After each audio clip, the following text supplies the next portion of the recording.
Are we ready to go? All righty, we're ready to go here.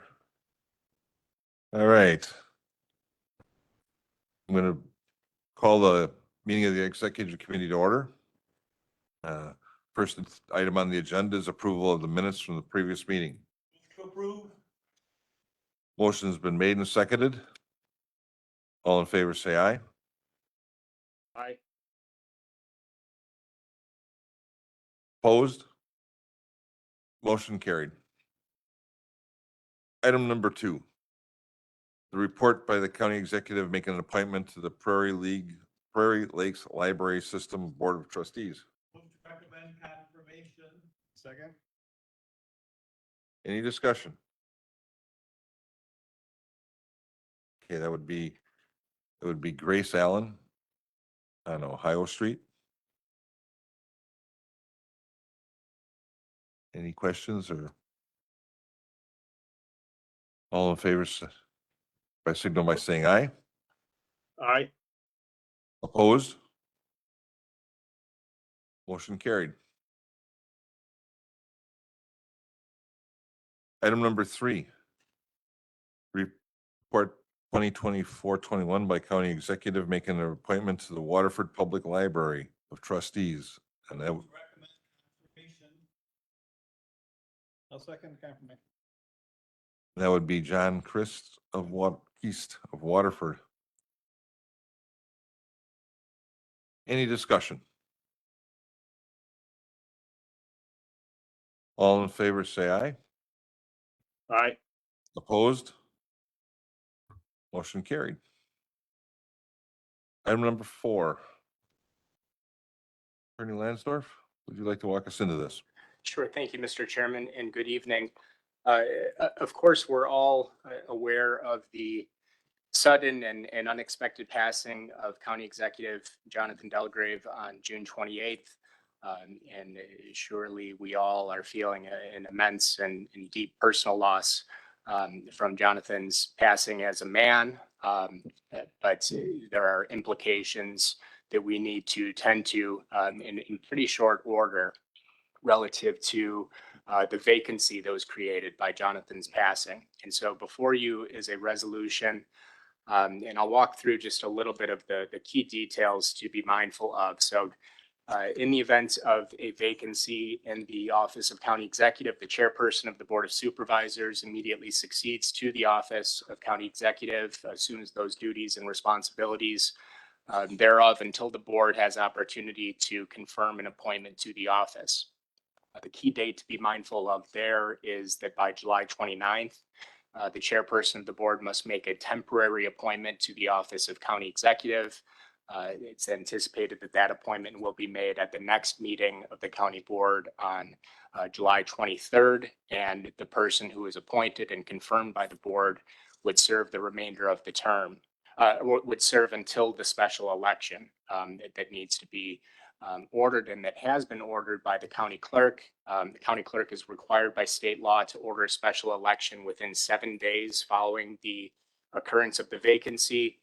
You may have seen that the county clerk did in fact order the special election last Friday, and it was ordered that the special election is to be held on Thursday, December 19th. Under state statute, there's a provision that also contemplates a special election being ordered by the Racine County Board of Supervisors. And so the approach that the Racine County is making and what we in our office have recommended is that although the board was unable to convene at the same time that the order was made by the county clerk, that the board would convene at its next opportunity to ratify that order.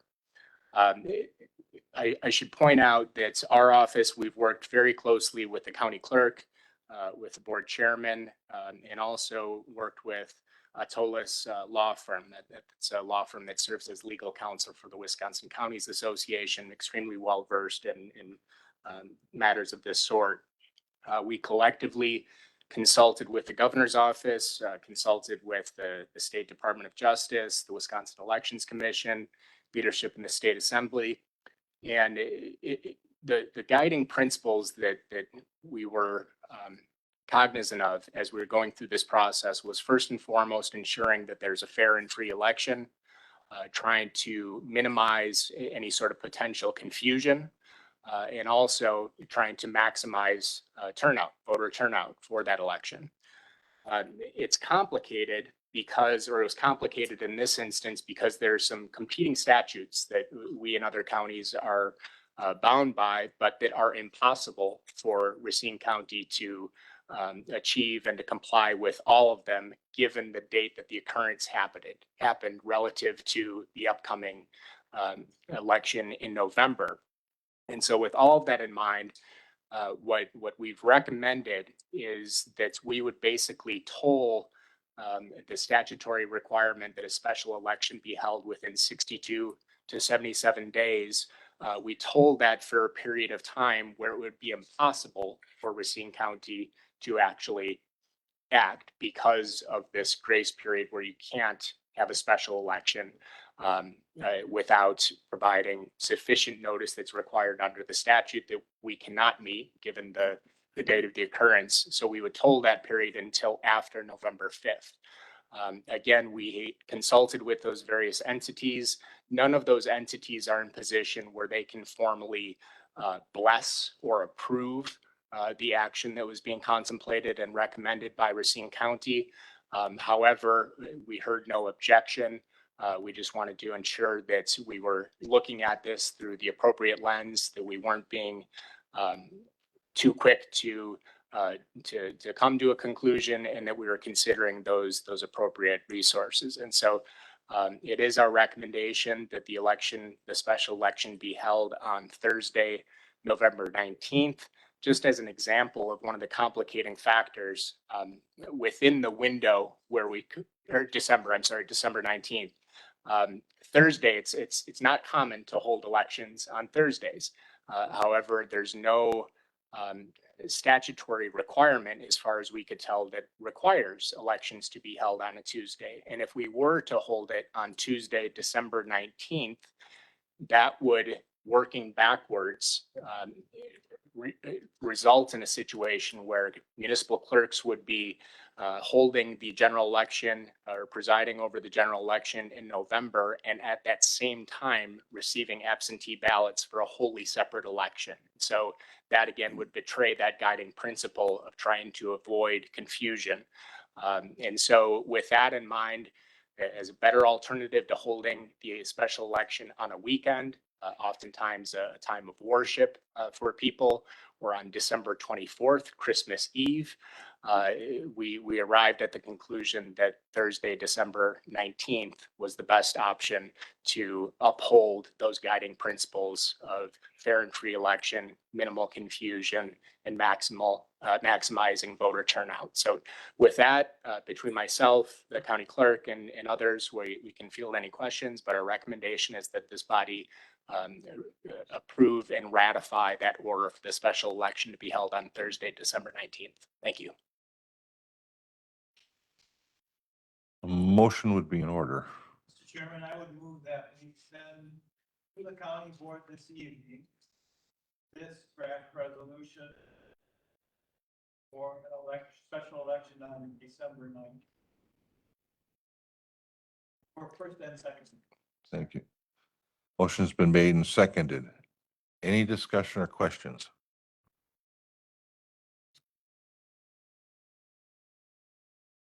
Okay. Motion's been made and seconded to send this resolution for first and second reading for tonight's county board meeting. All in favor, say aye. Aye. Aye. Opposed? Motion's carried.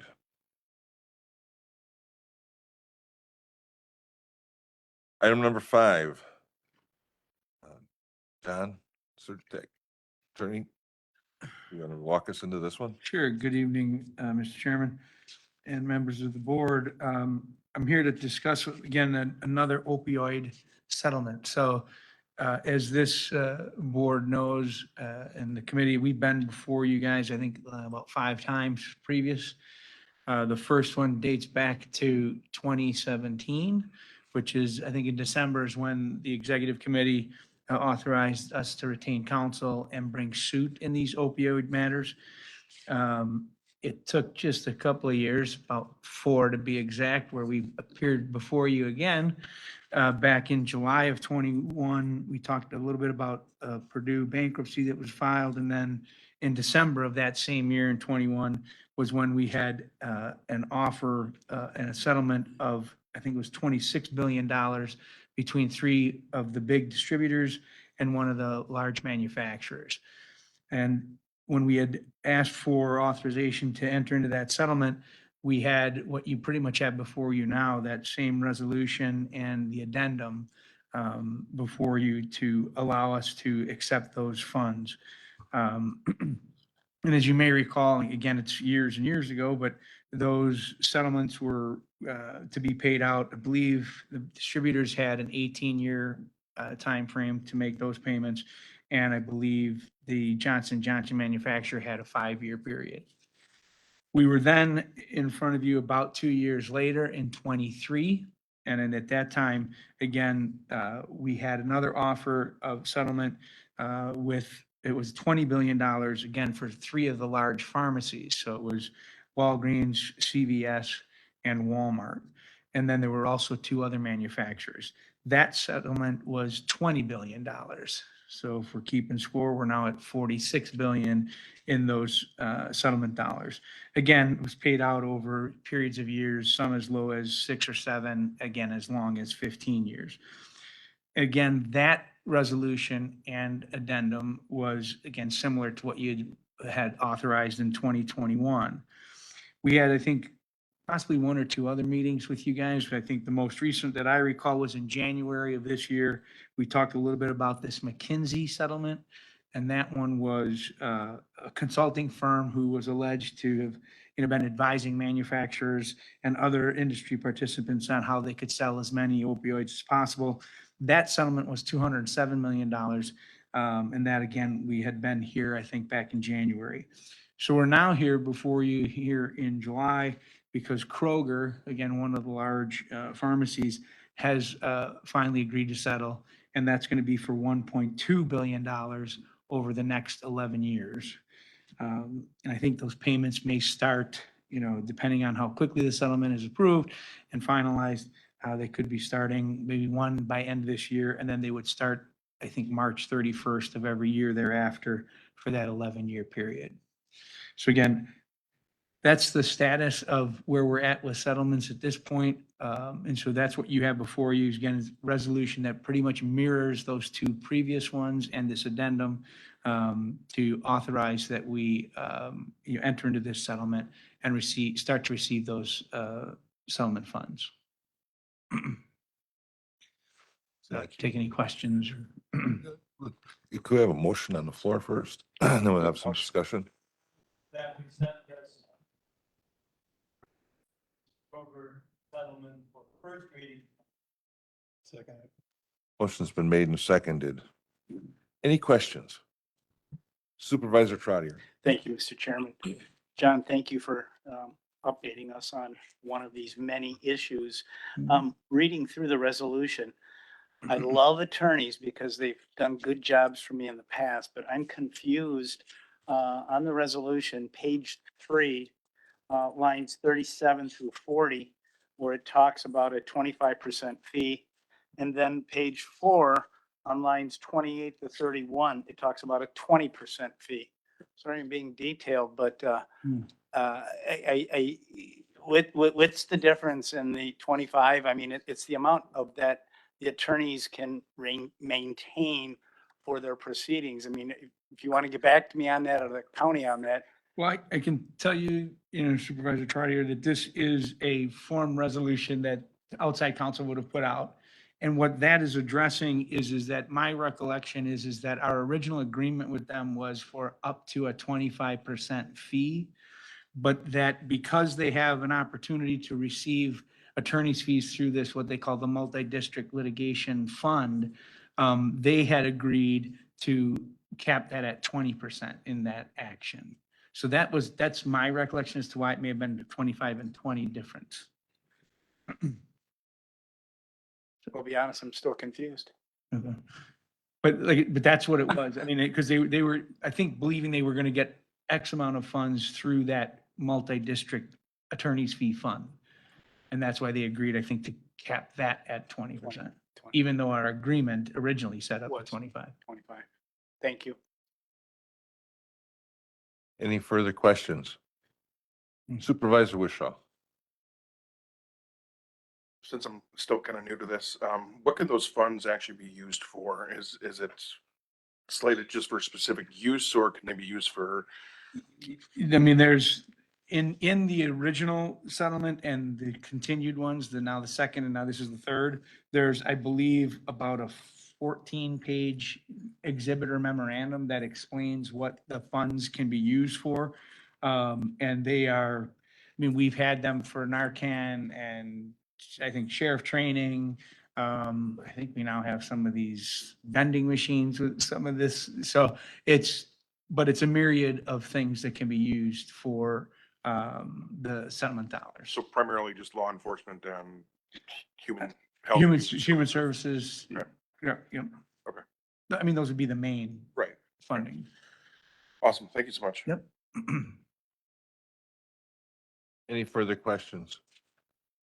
And I can just know, I mean, you may have seen in the news that this Purdue bankruptcy was, I think, before the Supreme Court. Yes. And that the Supreme Court had overturned that bankruptcy ruling. So that's kind of unclear as to how that's going to affect the ultimate bankruptcy funding. But what that decision did was basically say that the Sackler family, who's basically owned and run the Purdue company, were not going to be immune from other civil suits. And so, I mean, so depending on if you're a civil litigant, somebody whose family has been, directly affected by this, I mean, it's good news for them. And certainly you could argue it may be for us, but it just depends on how that's going to affect the ultimate bankruptcy settlement. And it's just, if you've seen in the news, it's been, I think, a week, within the Yeah. last week or two. So we'll continue to monitor that and let you know how that may affect those funds.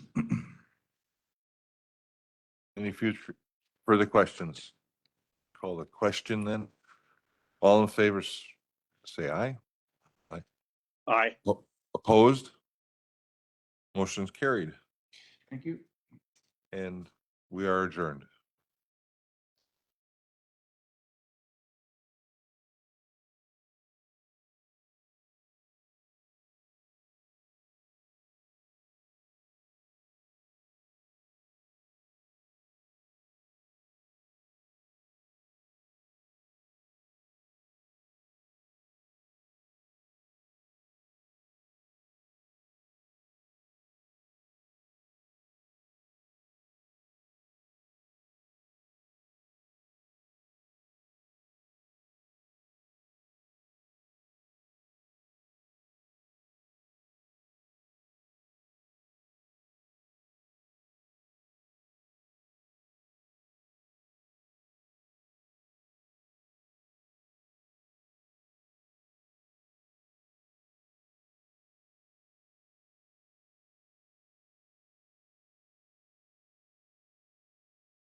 Okay, I'd like to call this evening's meeting to order.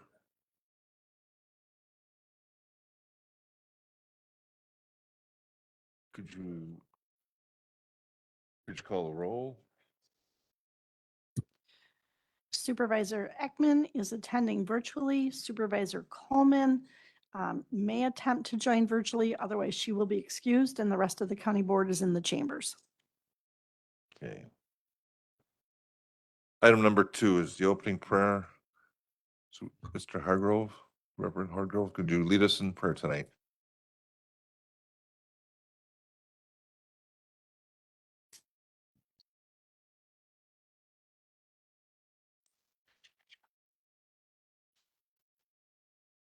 First of all, Chairman Kramer, thank you for the honor to pray with you and for you for this body on this day.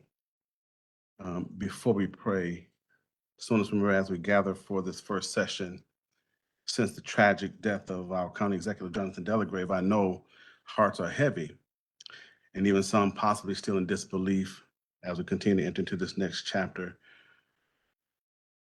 I remember Jonathan's, I shared with him one time that his name is a biblical and Hebrew name for Yahweh's gift or gift of God, from God. And I think about that because as Jonathan was a gift from God for the county, he also left a gift of vision and left a gift of a pathway forward. So it is my honor just to pray for you and pray over you as we achieve that vision and move forward as a body. Let's pray. Father, I thank you on this day. You who are almighty, all wise, all knowing, all merciful, and all loving. It is with a heavy heart, Father, we pray now for this body as they come together to continue to conduct the business of Racine County. I pray that you grant them strength, courage, unity, wisdom, and direction as they move forward, Father, as they continue to deal with their own personal hurt. I pray, Father, that they also continue, Father, to move this county forward as you would direct them to do so. I pray that you heal their hearts as they move forth, Father, in lives personally, but also as this body. And then I pray that you will not just heal their hearts, but help their hands carry out the task before them. And then, Father, help their feet to also walk before you. Give them direction, give them guidance, and then cover them with your grace, cover them with your peace, and cover them with your love. It is in Jesus' precious name that we pray this prayer, faith, believing, and receiving. Amen. Amen. Now the pledge. Flag of the United States of America, and to the republic for which it stands, one nation, under God, indivisible, with liberty and justice for all.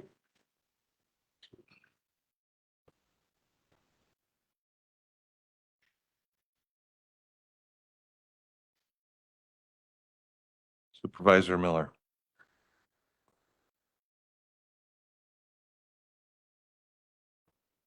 Thank you, Mr. Chairman.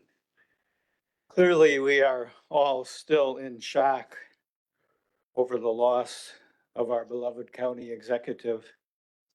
When I came in tonight, I was expecting to see him here with some interesting socks, maybe holding a crossword puzzle, but thinking he would be giving us some positive news, bringing up a challenging issue, but always inviting us to collaborate with him for the betterment of our community. This is a great loss for us personally, and even more so for our community.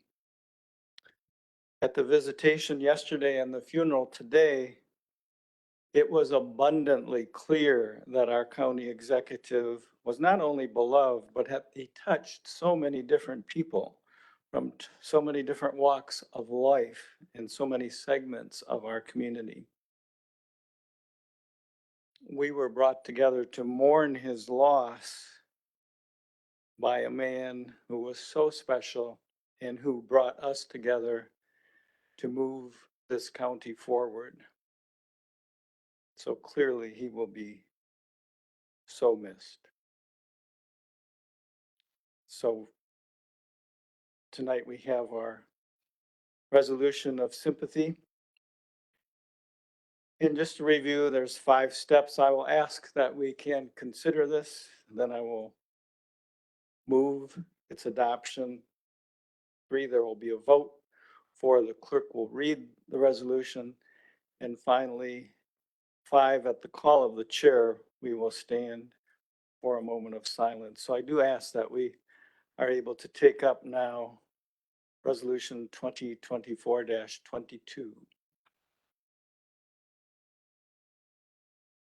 Hearing no objection. Hearing them, no objections. I will move that we adopt the resolution.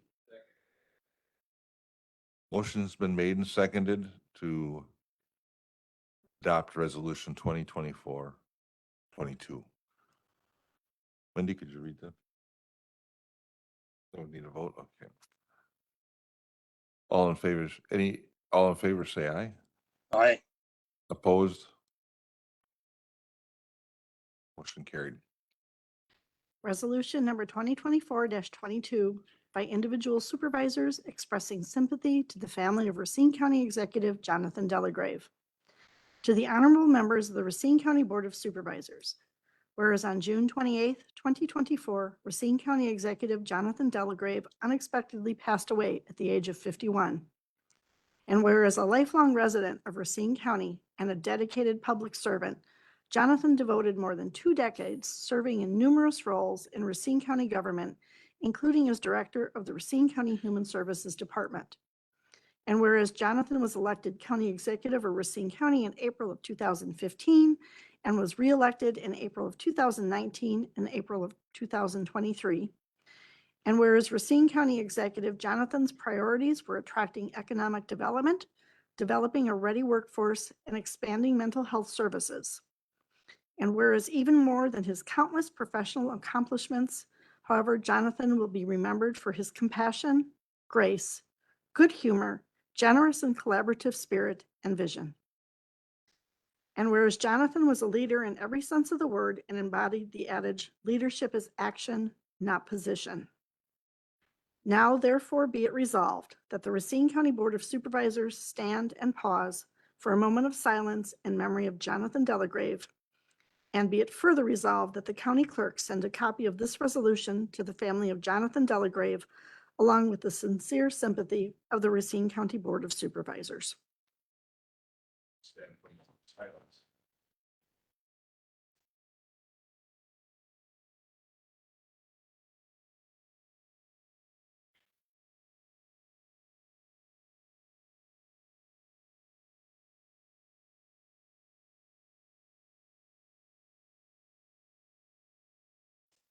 Thank you.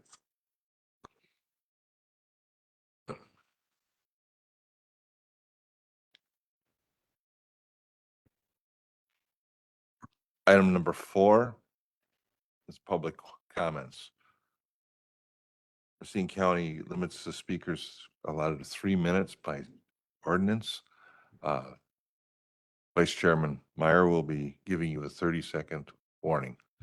We have two people signed up to speak tonight. If there's other ones, you get some sheets and bring them forward here or send them up. Mike Frontiers first. Speaking on Jonathan's legacy. Good evening. What a week. Having lost my wife recently, I know a little about grieving and mourning. Mourning is the expression of the grief internally. And a lot of that is telling stories, and I'd like to share a story about Jonathan that touched me deeply. Just as Jonathan was a visionary, he also looked to the past. Well, before he spoke to us about an ice arena, he called me in one day to talk about Len Zolakowski, who's a good friend of mine. He wanted to know how to contact Len's family. John wanted to honor Len for his vision for the lakefront, for a more vibrant lakefront. With all John had to do, here he is looking back to honor somebody who walked in his shoes. And these kind of stories we need to share to keep this beautiful man's light before us.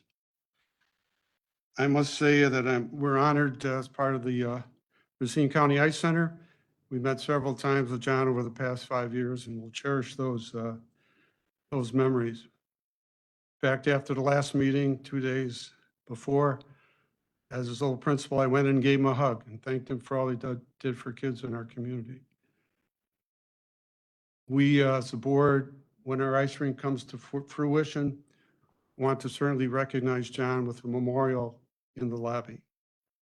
John lives on in the past and certainly in our present. Thank you. Thank you. Next up is Greg Scores. Racine Ice Rink. How are we doing today? Sad day. I met Jonathan a few times in some meetings. Very passionate man. When it comes to Racine County, I'm originally from Racine and was born and raised here. I coach hockey for a living. I live in Milwaukee. I coach hockey in Illinois. One thing they do have in Illinois at the rink I coach at, which is kind of what Miriam and what Mike just talked about, is that they do a memorial for one of the people that built an ice rink in there. And you come in and you see his picture and there's words there about how he got everything started for the kids. And there's 3 sheets there now, and it's a thriving hockey community. So what I wanted to say is that I'm from Racine, and I have always loved hockey, but I never had an opportunity to play here. When I moved to Milwaukee, I started playing at 20. Now I'm 54. I coach very high level hockey in Chicago, Illinois. And then I work with kids of all ages and adults in Milwaukee, where I live. And I'm on the ice 20, 25 hours a week, whether I'm coaching one-on-ones or doing group lessons. You know, the smile on the people's faces, whether it's adults or kids, and how they get better. And a lot of hard work goes into it, but the rewards are huge. And I think, you know, talking to people, there are people that play hockey in Racine. And I think, you know, eventually they're going to have families and it's going to really grow. So I just wanted to come and give my support on that and say my condolences to everyone here for Jonathan and the loss. Thank you. Thank you. Does anyone else have any public comments? I do have one letter here, and typically we don't read letters. However, I'm going to read this one tonight. Dated July 1st, 2024. County Board Chair Tom Kramer, Racine County Board. Dear County Board Chair Kramer, as Brown County Executive, on behalf of Brown County, I am very saddened to hear about the loss of County Executive Jonathan Delgrave.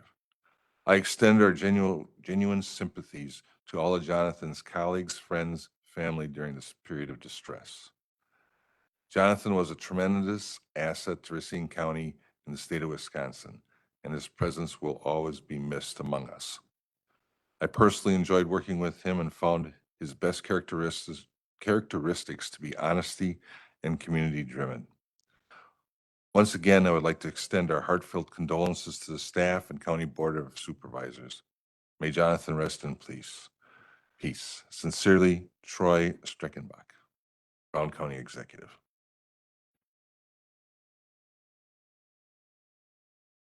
Item number 5, reading of the minutes of the previous meeting, which is automatically waived unless requested by a majority of the members present.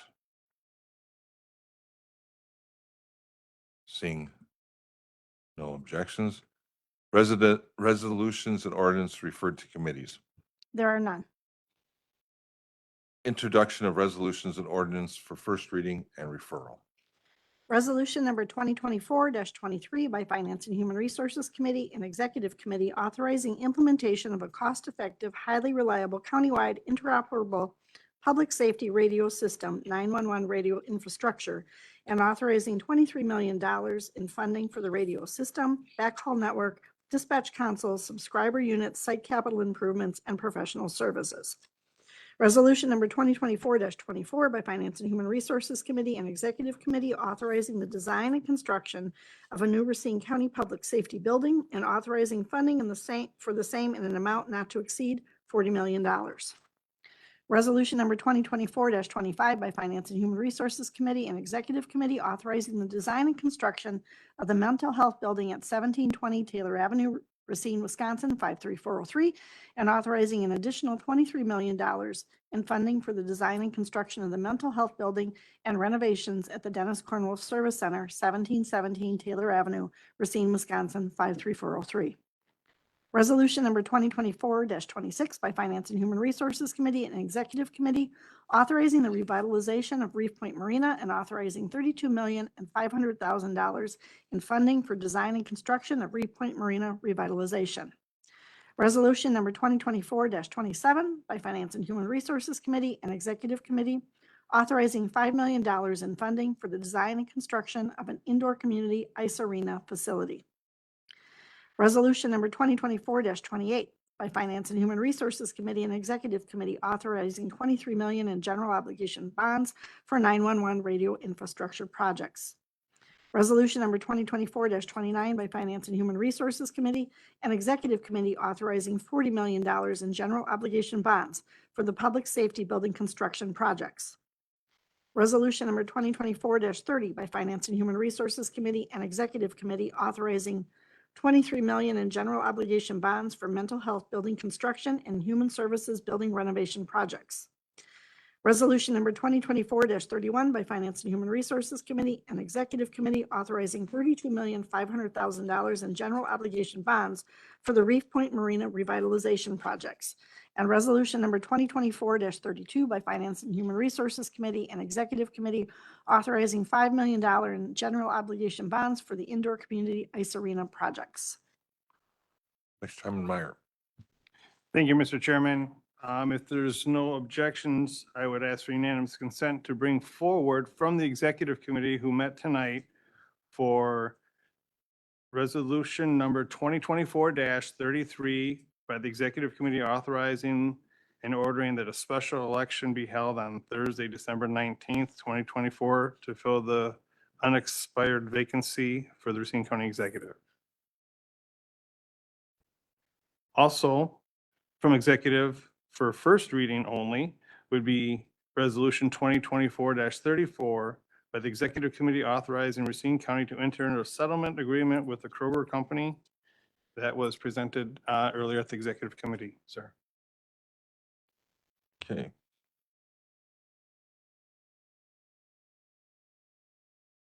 Communications and claims. Number one, letter of sympathy regarding County Executive Jonathan Delagrave from Brown County Executive. Item number one is received and filed in the county clerk's office. Number two, filing of relocation order and plat for State Highway 20 to 2,000 feet north of County Highway K on US Highway 45 in Racine County from Wisconsin Department Division of Transportation. Item number two is referred to the Public Works, Parks, and Facilities Committee. Number three, strategic energy assessment for January 1st, 2024 through December 31st, 2030, with comments due September 26, 2024 from the Public Service Commission of Wisconsin. Item number three is referred to the Economic Development and Land Use Planning Committee. Number four, letter regarding opening of contract negotiations for Racine County Supervisors Association from the Wisconsin Professional Police Association. Item number four is referred to the Finance and Human Resources Committee. And now items number 5 and 6 are claims, and items number 7 through 26 are notifications from the United States Bankruptcy Court.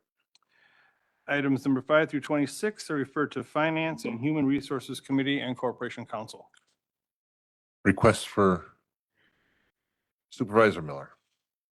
Thank you, Mr. Chairman. I would like a copy of 2, 3, and 4. Supervisor Spencer.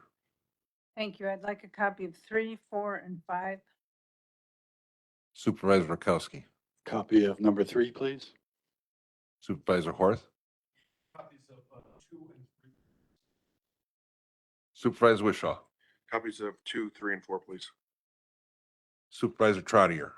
Copies of number 4, please. Supervisor Brandt. 3 and 4, please. Supervisor Shakur. Thank you, Mr. Chairman. Copies of number 1 and 4. Supervisor Kelly. Copy of number 4, please.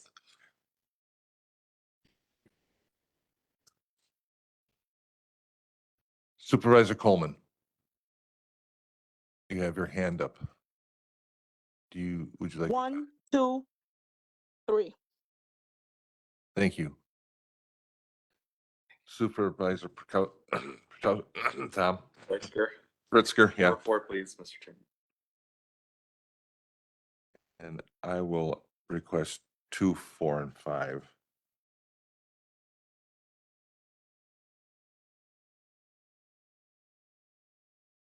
Item number 9, communications from the county executive. Report number 2024-16 by County Executive making reappointments to the Local Emergency Planning Committee. This was referred to the Government Services Committee. Supervisor Roundhouse. Thank you, Mr. Chairman. This was referred to the Government Services Committee. As I mentioned last week, we did not meet prior to this meeting. However, I want Supervisor Miller to be proud of me, so I'm gonna ask this body if we can hold a committee meeting and approve these 2 appointments. So Mr. Miller and I can look eye to eye. Right? So anyways, here's our committee. Is that okay if I do that? Yes, go ahead. Okay. Our committee is myself and Supervisor Corpellian is the vice chairman, and Supervisor Trotter is the secretary, and Supervisor Lena is our member, and Supervisor Rath is a member, and Supervisor Preisker is a member.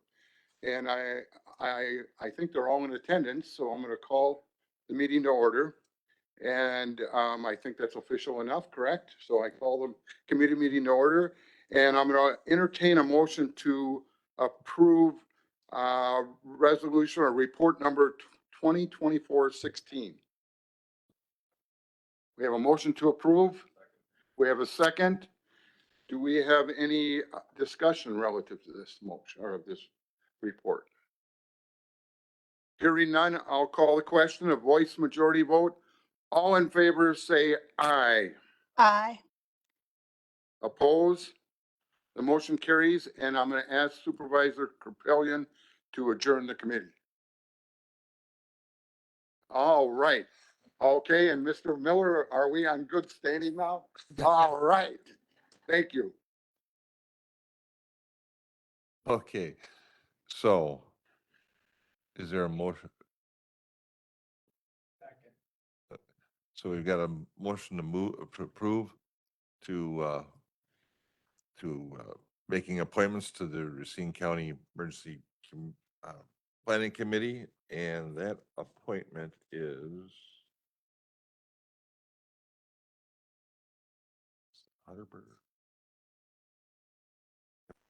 That would be Supervisor Was it- Robert Miller and Emergency Management Director Alex Freeman. Yep. Any questions? I'll call the question. It's a voice majority vote. All in favor, say aye. Aye. Aye. Oh, opposed, motion carried. Next, we have report number 2024-20 by Racine County Executive making an appointment to the Prairie Lakes Library System Board of Trustees. This was referred to the Executive Committee. Confirm. Second? Motion's been made and seconded to approve a appointment to the Prairie Lakes.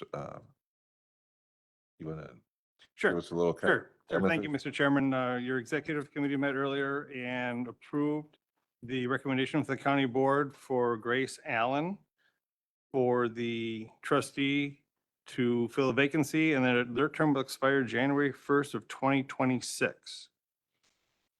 Any comments or questions? There's been a motion made and seconded. All in favor, say aye. Aye. Opposed?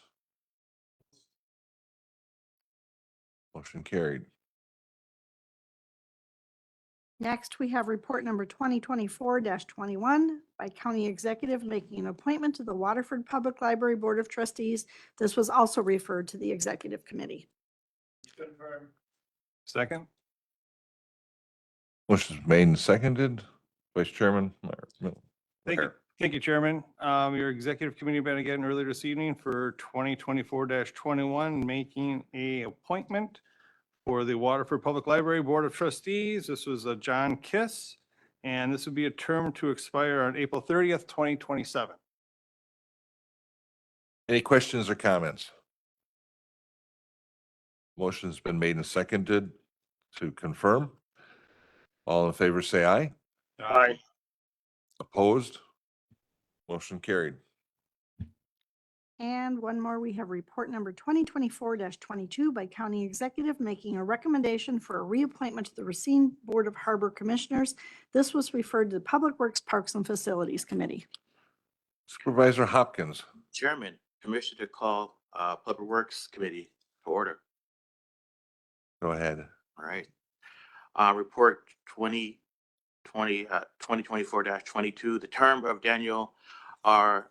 Strawman as County Recommended Commissioner expired on May 31st, 2024. He has been an active and involved member, has agreed to continue serving. Therefore, I'm recommending that the Mayor of Racine report Mr.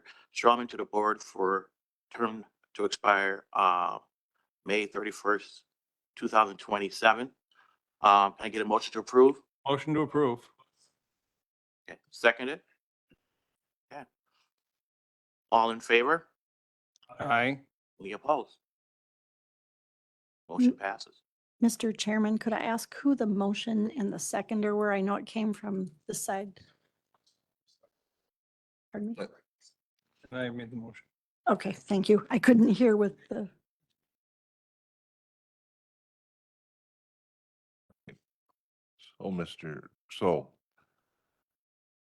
Is there a, you would like to bring it to the county board is now?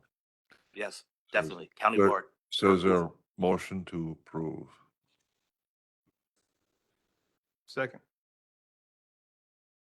Motion has been made and seconded to, on report 2024-22.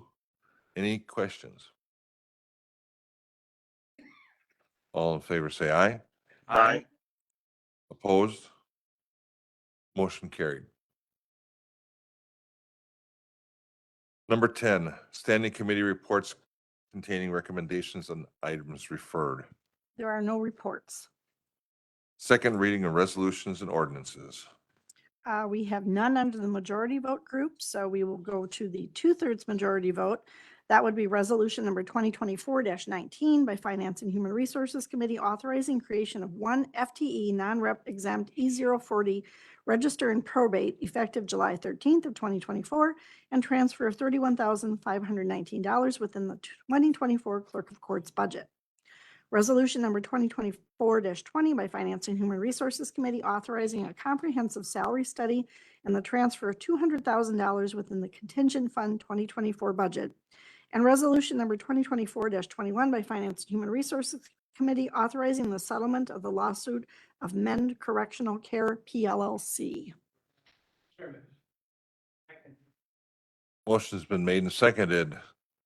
Supervisor Trotter. Thank you, Mr. Chairman. In regards to Resolution 2024-19, this position as the Register in Probate Register had been held by attorney Bruce Fishburne. Sadly, Bruce died on May 5th, 2024. The judiciary of Racine County has not been able to find an attorney who is willing to accept the Register and Probate appointment for the same rate attorney Fishburne was doing this at. He was doing it at $50 an hour. The going rate is $100 an hour. The Clerk of Court, therefore, is requesting to create one full-time Register in Probate position. This is classified as an E40 position. Funds are within the 2024 budget. Amy Vanderhoff, our Clerk of Courts, is here should there be any additional questions in regards to this position that was filled for a long time by attorney Bruce Fishburne at a very discount rate. Any questions? Supervisor Caprellian. I don't know if Supervisor Trotter, if you can talk a little bit more, you said funds are available within the budget. Can you speak on that a little bit more? Because this is a new position. How are they available? Let me see if I have that here. Or maybe I can get Amy to come up. Amy? The funds. The funds are available. I'm reading here within the Clerk of Court's 2024 budget for what Attorney Fishburne was doing. But if I understand correctly, we're going from 50 to 100, correct? Yeah, again, I do not recall if the $50 for each event that he represented was in the budget or $100 was in the budget. I'm sorry, I don't remember. Mr. Chairman, Supervisor Miller. thank you. Yes, there was a kind of a general attorney fund for a variety of attorney needs. So that is where this is being taken from.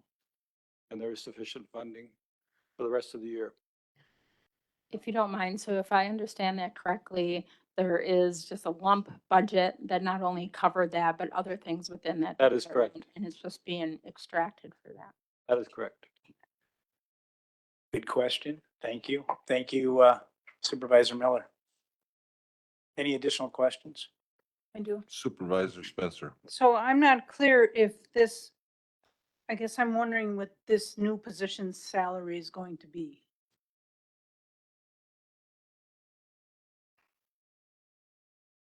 I don't have an answer for you.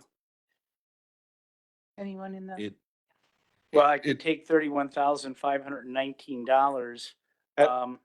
Mr. Chairman, that It- the figure that the Chair of Finance just quoted is for salary and fringes from now to the rest of the year. So kind of, that's the balance. it's about half a year. So it'd be to about make up double, for the double rest that. of the right, year of the Yeah. position? Okay, thank you.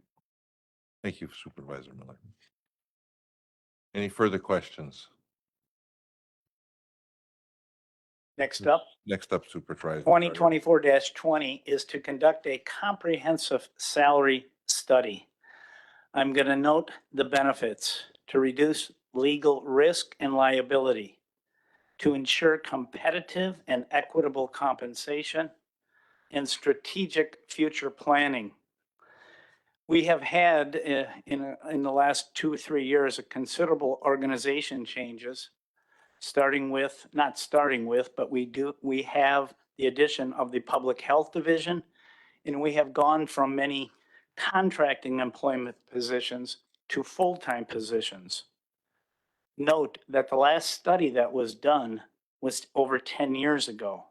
I believe the RFPs are out for this. We will be using funds from the 2024 contingent fund. I do have Sarah Street here, our HR director, to answer any additional questions you may have. Is there any questions? Supervisor Caprellian. Thank you. Is this study all encompassing of every department? Because I believe we've had studies, but maybe they haven't been all encompassing because I remember County Executive Delagrave doing some comparison and presentation before us. Sure. So it was a salary study was completed by Travis Richardson and his team in 2019, but Travis admittedly will say that he is not a salary and wage expert. It was quite an undertaking. And what this will do is also be comparing our benefits to other positions as well. And since 2019, as you're aware, the economy has been really flipped on its head and the labor market has changed dramatically. We've also had the addition of the public health department, like he was saying, and just our salaries have, the number of positions and grades that we have grown considerably in the last several years.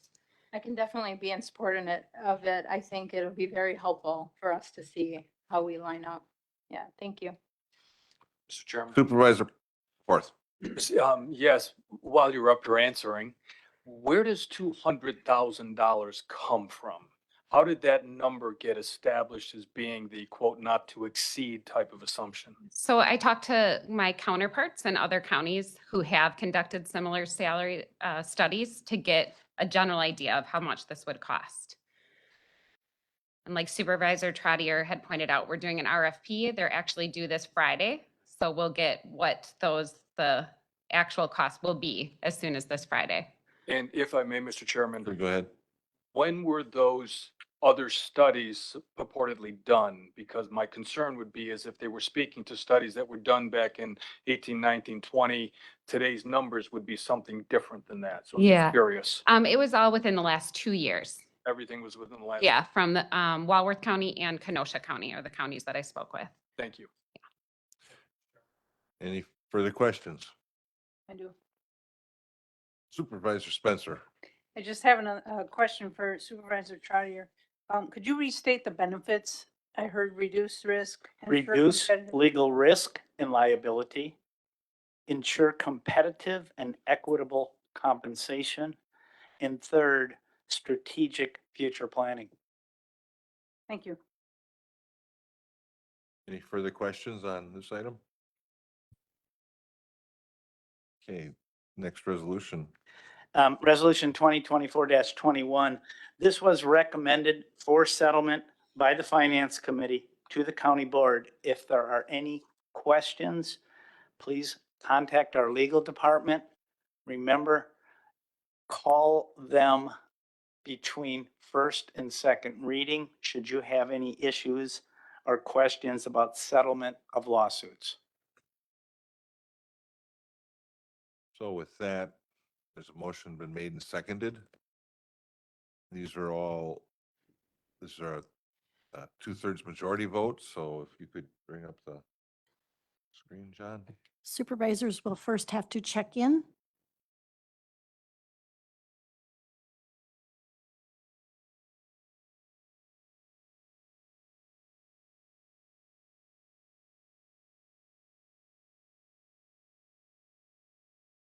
Supervisor Trottier, try confirm again, because you must have, there we go. Jonathan, if you'd like to move that along.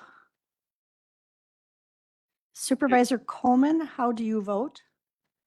Yes. Thank you. Supervisor Ekman, how do you vote? Yes. Thank you. All have voted, motion carries unanimously. Now for the other item requested for first and second reading this evening. That was resolution number 2024-33, resolution by the Executive Committee authorizing and ordering that a special election shall be held on Thursday, December 19th of 2024 to fill the unexpired vacancy for Racine County Executive. This is a majority vote. Mr. Chairman, Yes. I want to commend the legal staff and the county clerk for the intense research they did on this, because it is a very complicated issue, but I think for the benefit of citizens watching online, the description that the Yes. Corp Council gave us would be helpful. Attorney Lansdorf. Sure. Thank you, Mr. Chairman. So in the wake of the sudden and unexpected passing of our county executive, Jonathan Delagrave, on June 28th, aside from or in addition to really the immense and personal loss of the man, Jonathan Delagrave, there are some actions that need to be taken as a county due to the occurrence of the vacancy in the office of county executive. I'll touch upon some of those highlights and the rationale for how we arrived at the recommendation to conduct a special election on Thursday, December 19th. First and foremost, immediately upon the occurrence of the vacancy, the chairperson of the board immediately succeeds to fulfill the duties and responsibilities of the county executive until the board has occasion to confirm a temporary appointment to the office for a person to serve until the special election. By July 29th, the chairperson of the board must make a temporary appointment to the office of county executive. It's anticipated that at our next regularly scheduled meeting on July 23rd, that the county board chair would make an appointment for confirmation by the county board. In addition, the county clerk has already fulfilled its statutory responsibility to order a special election that was required within 7 days of the occurrence of the vacancy. The county clerk ordered that special election to be held on Thursday, December 19th, and did so by order last Friday. The special election shall also be ordered by the Racine County Board of Supervisors because it was unable to meet and make its own order at the same time as the county clerk.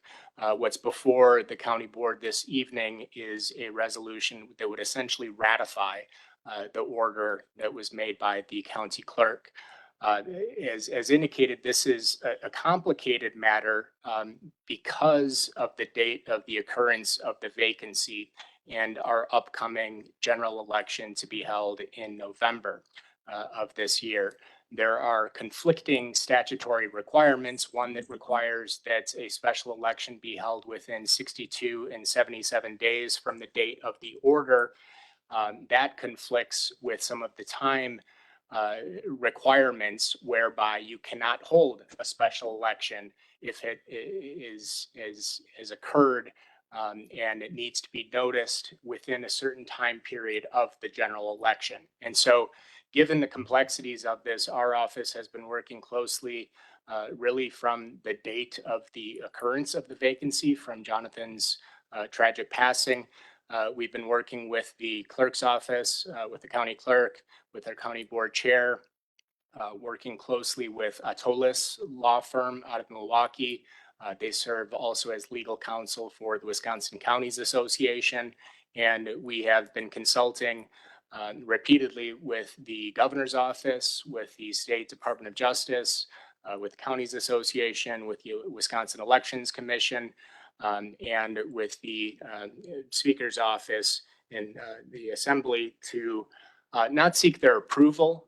It's not their legal responsibility, nor can they give a formal endorsement to or bless the course of action that's recommended or taken by Racine County, but basically looking for any sort of objections or things that we neglected to consider. And we did not receive any objections to what our recommended course of action, the action that's before you, that was really an attempt to not only uphold our statutory responsibilities, but given that conflict that I mentioned, at a minimum, uphold these three guiding principles. One, to have a fair and free election. Two, to avoid confusion. And three, to maximize voter turnout. So with those guiding principles in mind, what is before you and what the county clerk has ordered is conducting a special election on Thursday, December 19th. One of the things that I highlighted at the committee discussion, and I'll reiterate that now, is it is abnormal, and we acknowledge this, to conduct an election on any day of the week other than a Tuesday. However, that is not a legal requirement that we conduct elections on Tuesdays.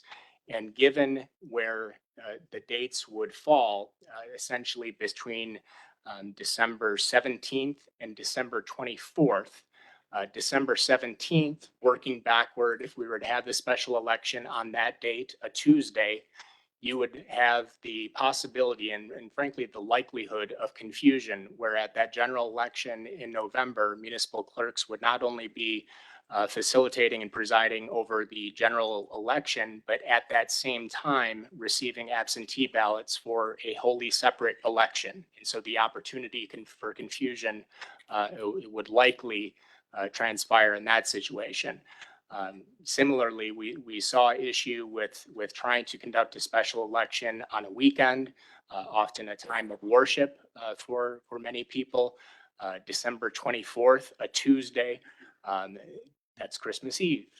And so in terms of maximizing voter turnout, that did not present itself as a preferable option. So with all of those things in mind, what we arrived at was conducting the special election on Thursday, December 19th, with all of those principles that I described in mind. And so the action before the board is essentially to ratify the order that has already been made by the county clerk for a special election on Thursday, December 19th for the office of county executive to serve the remainder of the term. Thank you. So are there any questions?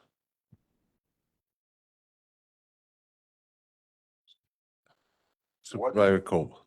What is the number of people that it would take to have a primary? I'll defer to our county clerk, but I believe it's just more than one. No. Or more than two. I'm More sorry. than Yeah, two. yeah. More than two. Supervisor Shakur. Thank you. Thank you. Piggybacking on what his question was, now, if there is more than three, what would the date be? Would it be earlier than the 19th or? No, December 19th would be what we would think of as the special general election. If there were to be a primary, it would be on Thursday, November 21st. And again, the reason we picked those Thursdays as opposed to a Tuesday is if we had used those Tuesday dates of December 17th and November 19th, that would have been having the municipal clerks conducting in-person absentee voting starting November 5th, which is the general election. And again, it would be very confusing for voters to be going to their polling place to cast a ballot on November 5th for the general election and then going to the clerk's office to be casting an absentee ballot for the in-person period for the primary. Thank you. Any other questions? I'm going to call a question. This is a majority voice vote. All in favor, say aye. Aye. Aye. Opposed? Motion carried.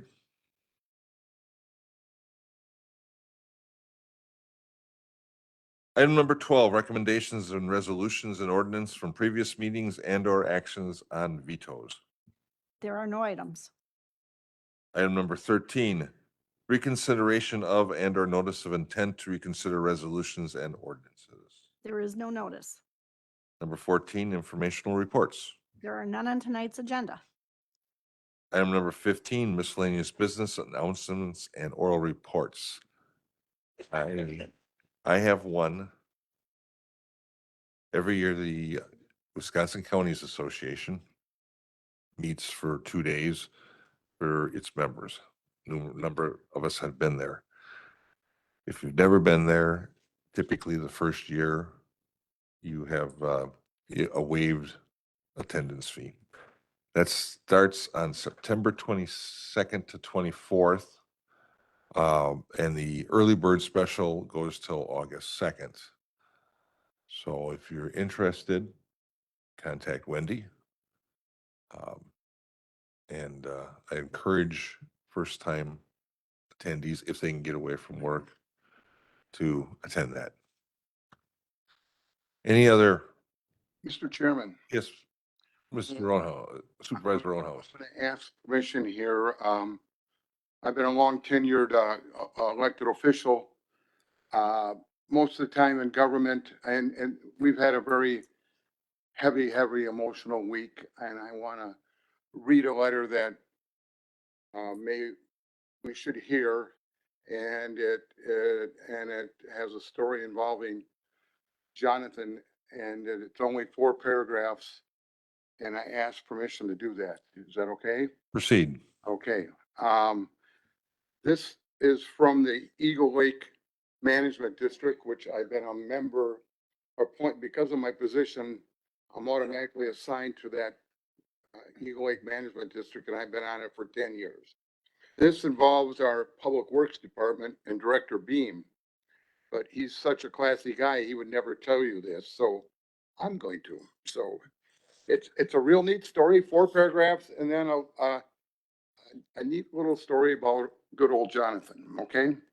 So it's addressed from the Eagle Lake Management District to Jonathan, Mr. Kramer, Mr. Beam, Ben Haas, the park supervisor, and myself because I'm the supervisor.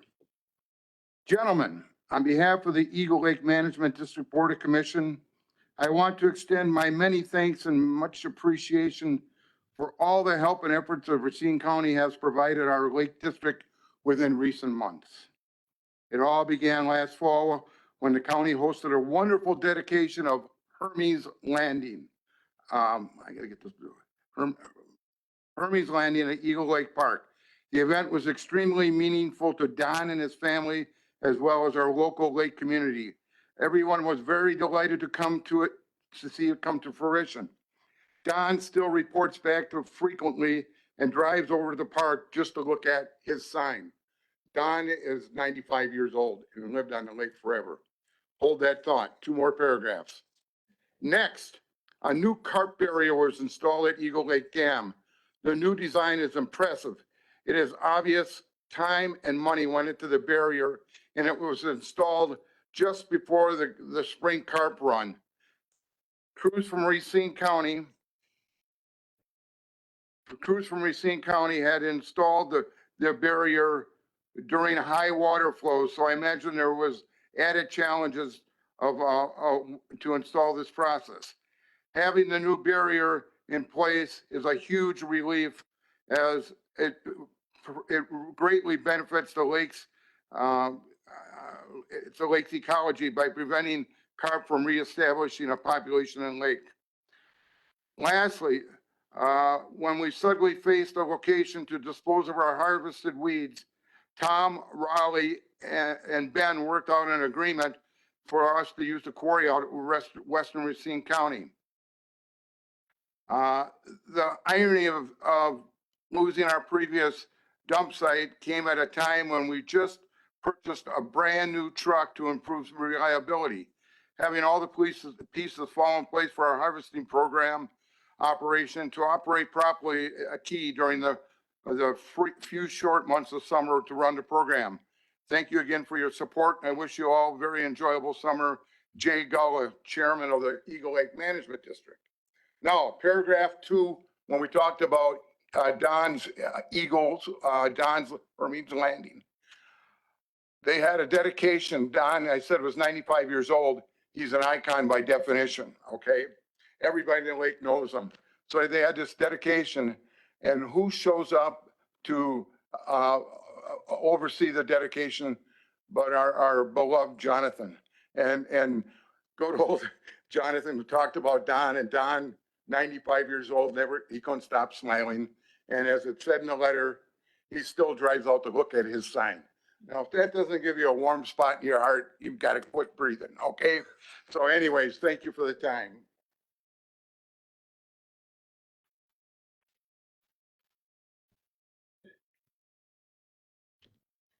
Chairman, Any other, yes. Supervisor Coleman? hi, you guys. I'm sorry for not being in the chambers, but I just wanted to say to everybody that I'm so proud of y'all. And I know that we're going to be okay eventually in time. And I look forward, and I'm just honored to just be on the board with y'all. I just wanted to say thank y'all because y'all rock. Thanks. Any further? Supervisor Capralian? Thank you. Mike Frontier, when he was in public comment, he talked about during the public comment section area, he talked about his wife passing. And so he knows a little bit about mourning and grief, as it's very close to his heart, and he's still with that process. But he talked about the power of storytelling, and just like Supervisor Roundhouse shared with us, it is a very powerful piece of the healing process, storytelling. And I'll have to tell you that there's, from our last county board meeting, it keeps looping in my mind. And I'm hoping by saying it out loud, the loop will stop. And I can go on, and for the decade that I've known County Executive Jonathan Dellagrave, that I can cherish all those other moments. And it may just seem like an innocent thing, but it just keeps looping. we were here on the 25th, I think was the county board meeting, and I had to bring my son with me. And if you recall, my son was upstairs, downstairs, and Jonathan was willing to be his babysitter, at least when he was up and out of sight. And my son was obsessed with his pickle shirt that he was wearing. And he just kept asking through the meeting, why is he wearing pickles? And I didn't know. And you know, we asked Jonathan, we had to get his attention at the end of the meeting. And of course, it's pickleball. And many of you did know he was into pickleball. I didn't realize he was obsessed with pickleball like many other pickleball players. But Jonathan, on the 25th, he was the first person to remind me I had a birthday coming up in a week's time. And I was like, oh, don't remind me, you know, Jonathan. And he made a point 3 times to wish me happy birthday in that meeting. And like he does for all of us here, and he always gives us a birthday card. And I come here now after the birthday, and my birthday was July 1st, you know, his passing was the 28th. And then to receive a card and his personal writing, oh my gosh, you know, there's a lot of sting in that, but there's such power. But I'm hoping, as the story really doesn't have a climax of any point, but like I said, it just keeps looping over and over in my mind. So I leave it here with you, my county board family, and just as part of all of us grieve differently. And, you know, I hope I can move past that moment and just be present for all of you. Thank you. Any further comments, questions, miscellaneous business? Q. We are adjourned. Thank you this evening.